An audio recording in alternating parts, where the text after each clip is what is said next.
Welcome to The Village, a podcast focusing on the students, staff, and community members that make Village Elementary unique. We are your hosts today. I am Brooklyn. I am Eli. And I'm Mrs. Evans. Every month, our school is learning and practicing a specific character trait. If you haven't had a chance to listen, make sure you visit our website, thevillage.usc253.net, for character trait episodes and more. Today we have a guest on the podcast who we'll believe is an excellent example of this month's character trait focus word. We will learn more about them as a person, and they will give us some tips on how to live a character-worthy life. This episode will focus on the character trait of respect. In addition to the podcast, you can visit the extra content page on the website to learn more.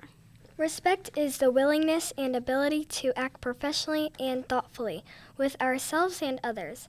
Leaders can deal respectfully with people who disagree with them and provide space for both dignity and differences to coexist. Students who successfully demonstrate respect may exhibit the following behaviors. They make others feel safe, supported, and engaged. They can see situations from other people's perspectives. They are mindful of classmates, teachers, and other leaders. They follow directions the first time. And they are helpful without being asked, doing things like picking up trash, holding the door open for others, and many more. Now it's time for us to share a story that will help us understand respect even more. This is one of Aesop's fables, the story of the fox and the stork. The fox one day thought of a plan to entertain himself at the expense of the stork. The stork had an odd appearance, and the fox was always laughing at him. "You must come and eat dinner with me today," the fox said to the stork, smiling to himself at the trick he was going to play. The stork gladly accepted the invitation and arrived early and with a very good appetite. For dinner, the fox served soup, but it was set out in a very shallow dish. All the stork could do was wet the very tip of his bill in the dish, but he could not get one drop of soup to eat. The fox, using his tongue, lapped it up easily. To make the stork feel even worse, talked about how delicious and amazing the soup was. The hungry stork was very upset by the trick, but he was calm, even-tempered fellow, and saw no good in flying into a rage. Instead, not long afterward, he invited the fox to dine with him in return.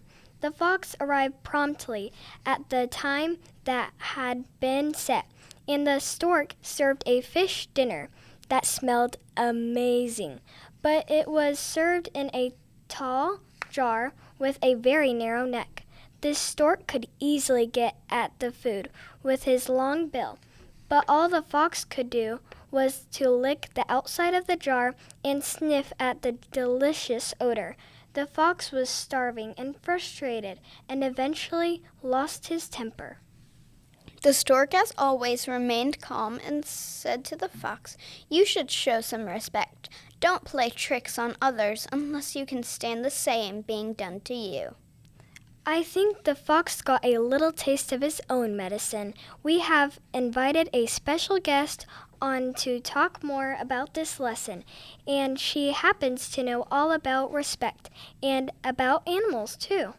You may remember her from visiting us on our stream day last year. Hello, Mrs. Prale. Would you introduce yourself and tell our listeners a little bit about what you do? Absolutely, I'd be happy to. Thanks, first of all, for having me here, guys. I really appreciate it. That's really cool. I am the education coordinator at David Traylor Zoo, and I get to come out and talk to kids at schools. I go and see people from preschool age clear up to senior citizens as well. So I kind of run the gamut of ages. I get to talk to everybody about wildlife, conservation, how we can make our planet better, things like that. So, how do you think that the story of the fox and the stork teaches us about respect? That's a really good question. I think the fox and the stork learned from each other in this one, obviously. So they were playing each other, kind of, right? I mean, it Yeah. teaches us about the potential of playing a trick on our friend. Sometimes we have really good friends and we think we might want to try something just to be ornery, just to be funny. But this story, I think, teaches us that we have to think about our friend first before we actually make that action of teasing somebody or saying something that might hurt their feelings. Thinking of others. Yeah, actually. Why do you think respect is important? I do think that respect is important because that's how we all are able to get along, right? So if we're following that golden rule of do unto others as you would have done unto yourself, Yeah. right? So by knowing that and trying to follow that rule, it's important how we all get along. So if the whole story about the fox teasing the stork and the stork in return teasing back, it will kind of snowball and get out of control, I think, Yeah. if we don't follow those ideas of respect. Yeah. You have to respect someone to, like, Create friendships. yeah. You exactly. have to know that someone else respects you before you do something to Right, them. right. If we're teasing them all the time, it's just not going to happen, is it? They're going to get tired and say, never mind. Yeah. Yeah. How do you practice respect in your work or home life?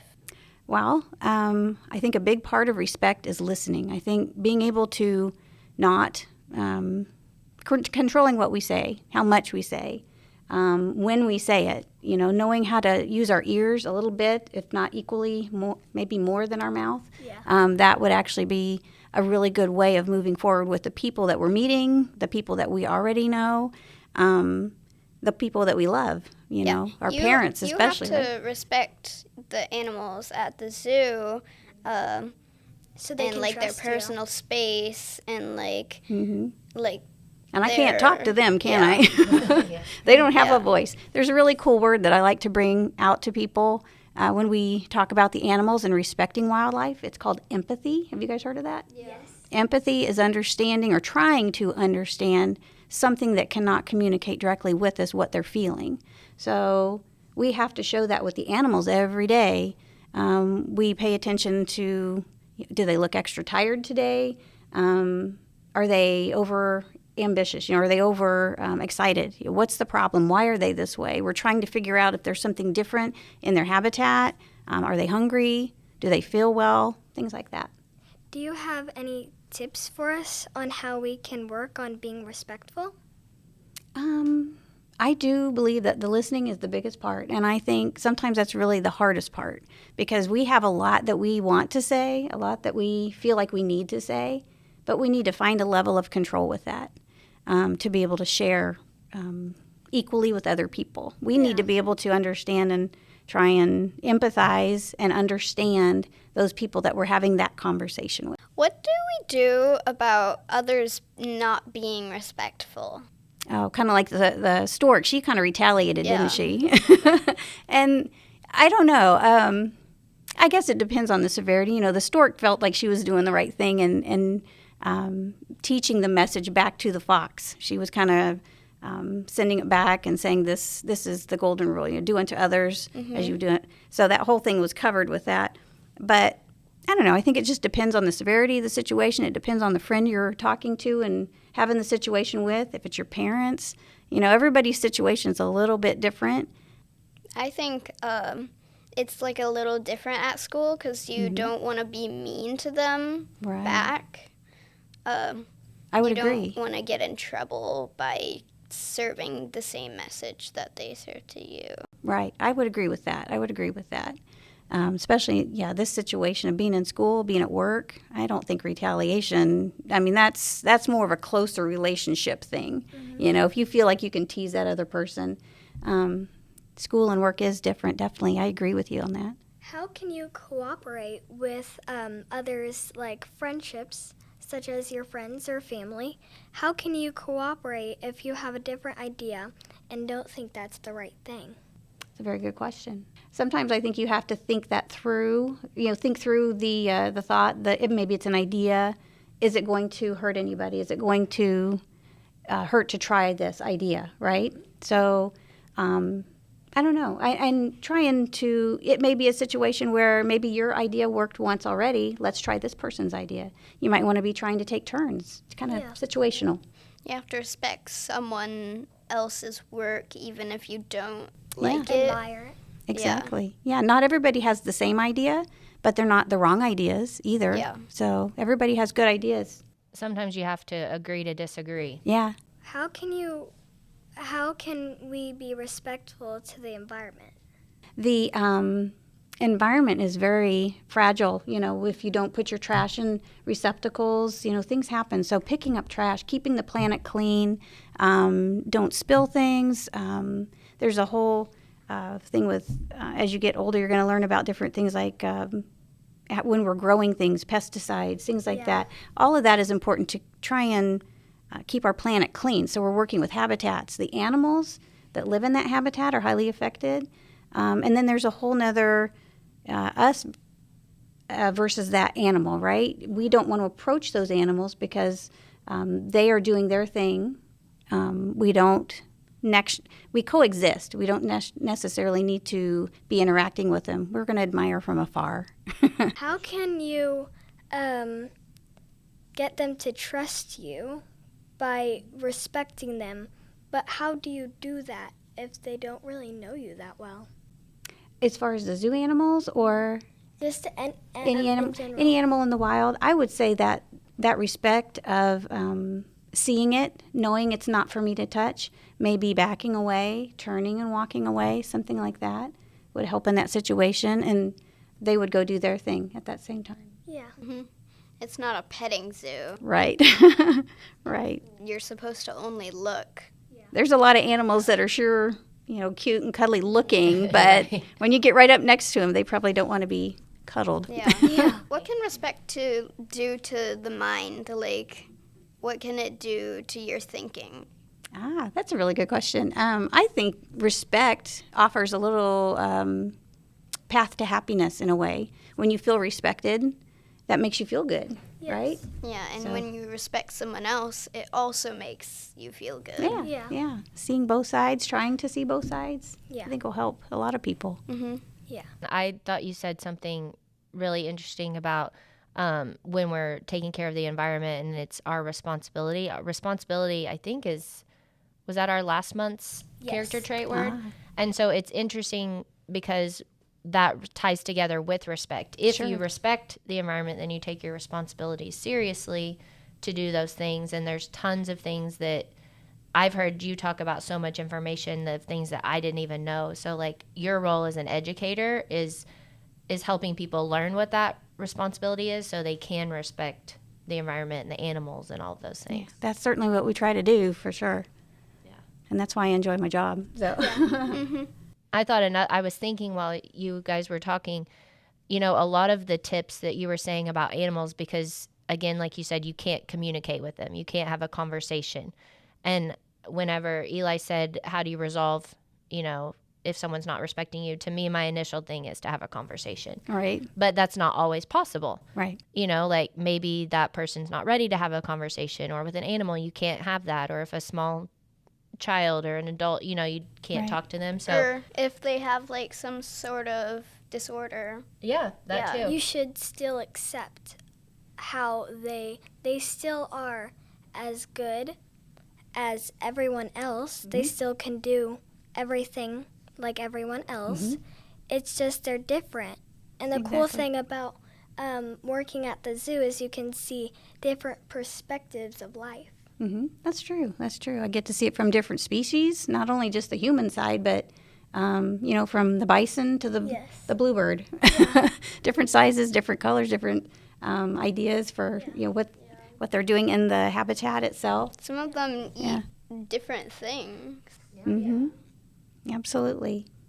This has been wonderful. I think you guys you've had some excellent questions. And what do you feel about respect from this talk that we've had? Do you think that we're going to reach out and touch the right people and get them to think the right ways? I feel like this podcast should help people think of others first good. And respect to me and in general, but to me respect is like very meaningful to other people, and you have to know the right things to do and not be rude or mean to them, and see different perspectives of their side and your side.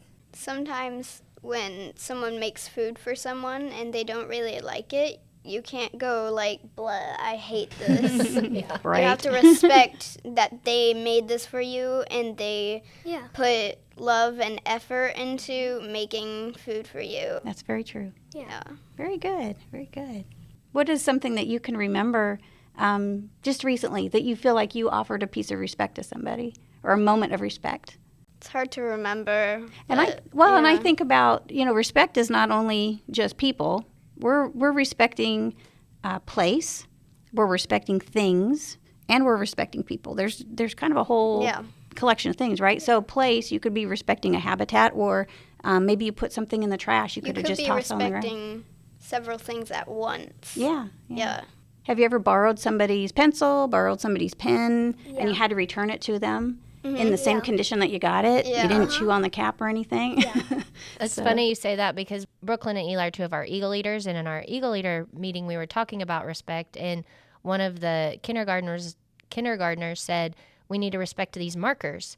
And one of the older kids, like kind of giggled, and I was like, no, but he's right. Right. Like he's absolutely right, because if we don't put the lids on, it's going to dry up. So then the next time somebody comes and opens it up, they're all wasted, and you're not respecting the school that purchased them or the people. Actually, I think they might have been donated by the church. And so Somebody spent money and spent time getting those for us, and Yeah. you want your friend next to you to be able to use that marker again, Yeah. hopefully. And that you want to applies. be able to.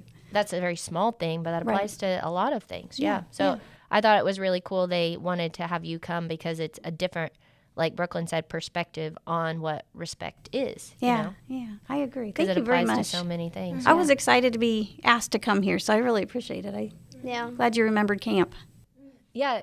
Eli even has his camp shirt on. I see that. Yeah. I see that. Yeah. And is it, remind me, I should know this, is it if you just completed the third grade? Third and fourth grades. And fourth grade. Yep. So anybody listening, if you want to go learn more at the zoo, you can go to Zoo Camp. Yep. And I do believe the dates run July 7th through the 11th Okay. this year, if I am correct on that. We'll get flyers and all that out later. Yeah, but so it's if coming you soon. just finished third grade and just finished fourth grade, you can go to Zoo Camp. It And was it's really fun. Good.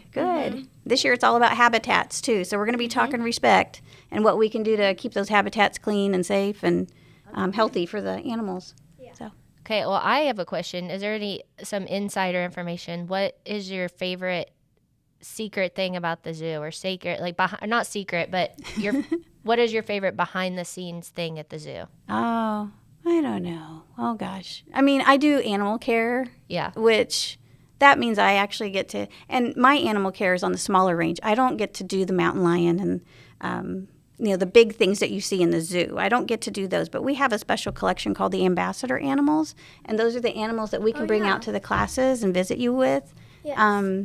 I get to care for those guys, and it's a lot of work, but darn it, I like them. Yeah. And yeah, that's one of my cute. favorite things, to be able to have that time with them. I do have to clean and feed, but it's all Worth it. exactly, it's worth it. And why? Because I respect them. Yeah. So it's pretty cool. If you could give one piece of advice to our listeners, what would that be? And we have hopefully parents listening, teachers, kindergartners, fifth graders. So just a general, it can be about respect or not, but a general piece of advice. Try and understand each other. Yeah. Try and see the differences, appreciate the differences, and just get along. Just the empathy thing is huge for us. So I would ask that word be something in your future. If it hasn't been practiced, bring it forward. It's another one of our character trait words. Do you guys remember what month empathy was? Oh, the first one? Yeah. Yeah. Wow! Right out of the gate. Yeah. Huh? So I think that speaks volumes about, your character. That's our first character trait that our whole school focuses on. So Good. yeah. Very cool. Yeah. Thank you. Thank you.